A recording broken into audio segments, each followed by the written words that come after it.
નમસ્કાર મિત્રો, સ્વાગત છે બધા મિત્રોનો મારી યુટ્યુબ ચેનલમાં। તો 9/4/2026 ના સોના ચાંદીના ભાવ કેવા રહ્યા તે જોઈએ તે પહેલા જે પણ મિત્રો નવા છે તે ચેનલને સબસ્ક્રાઇબ કરી લેજો અને ફેસબુકમાં જે પણ મિત્રો માહિતી જોયા હોય તો ફેસબુક પેજને પણ ફોલો કરી લેજો। વાત કરીએ સૌપ્રથમ ચાંદીના ભાવ વિશે તો આજે 1 ગ્રામ ચાંદી 260 રૂપિયા, 8 ગ્રામ ચાંદીનો ભાવ આજે જોવા જઈએ તો 2080 રૂપિયા, 10 ગ્રામ ચાંદી 2600 રૂપિયા, 100 ગ્રામ ચાંદીનો ભાવ આજે 26,000 રૂપિયા અને કિલો ચાંદી આજે 2,60,000 રૂપિયા સુધીના ભાવ રહ્યા હતા। તો મિત્રો ચાંદીની બજારમાં આજે પ્રતિ 1 કિલોએ ફરી એકવાર જોરદાર વધારો થયો હતો અને 10,000 રૂપિયાનો મોટો વધારો એક જ દિવસની અંદર જોવા મળ્યો હતો। આજના 22 કે સોનાના ભાવ જોઈએ તો મિત્રો 1 ગ્રામ સોનાનો ભાવ આજે ખાસ કરીને 14,105 રૂપિયા, જ્યારે 8 ગ્રામ સોનાનો ભાવ આજે 1,12,840 રૂપિયા, 10 ગ્રામ સોનું 1,41,050 રૂપિયા અને 100 ગ્રામ સોનું આજે 14,10,500 રૂપિયા સુધીના ભાવ રહ્યા હતા। તો મિત્રો 22 કે સોનાના 100 ગ્રામના ભાવમાં 36,500 રૂપિયાનો વધારો થયો હતો।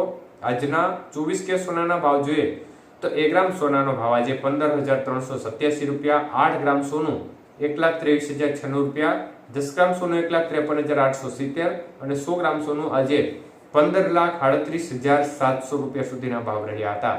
તો આજે 24 કે સોનાના 100 ગ્રામના ભાવની અંદર 39,800 રૂપિયાનો વધારો થયો હતો। તો મિત્રો સ્થિતિ જોવા જઈએ તો 18 કે સોનાના 1 ગ્રામનો ભાવ આજે 11,542 રૂપિયા, 8 ગ્રામ સોનું આજે 92,336 રૂપિયા, 10 ગ્રામ સોનાનો ભાવ 1,15,420 રૂપિયા અને 100 ગ્રામ સોનું 11,54,200 રૂપિયા સુધીના ભાવ રહ્યા હતા। તો 18 કે સોનાના 100 ગ્રામના ભાવમાં પણ 29,900 રૂપિયાનો મોટો વધારો થયો હતો। તો જબરજસ્ત તેજીનો માહોલ આજે માર્કેટમાં જોવા મળી રહ્યો છે। સાથે સાથે સોના ચાંદીની બજારમાં પણ જોરદાર તેજીનો માહોલ જોવા મળી રહ્યો છે।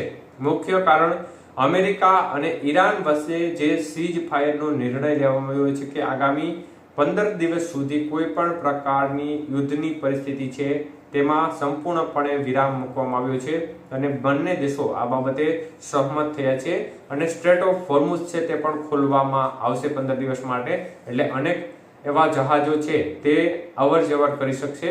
તો આ નિર્ણયના કારણે ખૂબ જ મોટો ઉલટફેર બજારમાં જોવા મળી રહ્યો છે અને જોરદાર વધારો જોવા મળી રહ્યો છે સોના ચાંદીની બજારમાં, તેમજ ભારતીય શેર બજારમાં પણ જોરદાર તેજીનું વાવાઝોડું આજે આ નિર્ણયથી જોવા મળી રહ્યું છે। તો આપણે જોઈ શકીએ છીએ કે યુદ્ધની પરિસ્થિતિ બંધ થાય તો સંજોગો દરમિયાન માર્કેટમાં તેની સીધી અસર જોવા મળતી હોય છે।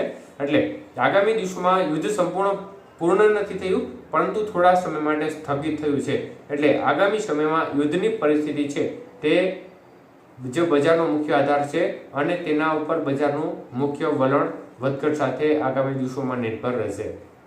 ધન્યવાદ।